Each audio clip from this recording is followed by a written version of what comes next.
in Delhi, the government centers will stay open for 24 hours in order to increase the vaccinations per day. And in hospital beds, Delhi government has ordered that 11 government and 54 private hospitals to increase the number of beds. Let's go across to Sonakshi now. And Sonakshi, the Delhi government really, pushing for increasing the vaccinations every day by opening it up 24 hours, also writing to the center and asking for the age limit to be removed.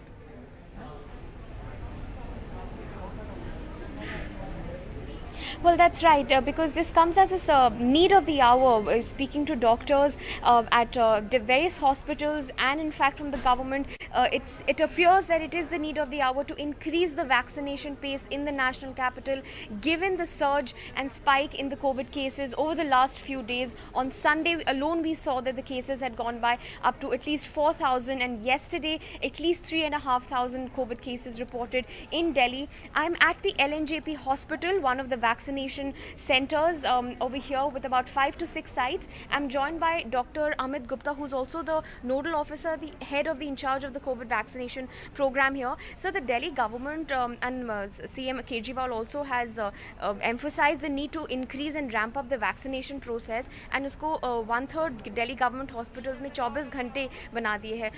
Do you think this was very necessary for a long time? Yeah, definitely, because the number of cases has increased.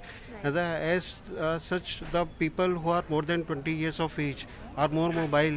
They go to the office and various places. So they must be carrying the virus to the at home also and various places also. They also need to be vaccinated to break the chain of infection. Okay. So it is very necessary to include all the population for the vaccination. And my only quick question to you, sir. The cases are rising in the national capital.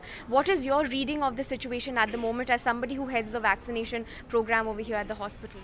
The thing is that vaccination had been very slow the previous weeks because the vaccine hesitancy and many other factors. So that's why the infection has been increased because very few people has been vaccinated. Right. Second thing, there might be some leniency on the part of the population also. Right. They were not so wearing masks. Yeah, definitely. Saying, but that's like the doctor saying over here, Dr. Amit Gupta at the LNJP hospital, telling us that there is still a little bit of the vaccine hesitancy here. It will take time for people to open up to the idea of a 24-hour vaccination process. But nonetheless, it has been something that has been in the long due, and that people must be aware of the fact that now the vaccination will be open at about 1/3 of Delhi government hospitals for 24 hours. All right, an interesting step there. Sonakshi, is India is, seeing the highest number of cases ever, and there's a need to really quicken that vaccination campaign. Thanks so much for joining us with that.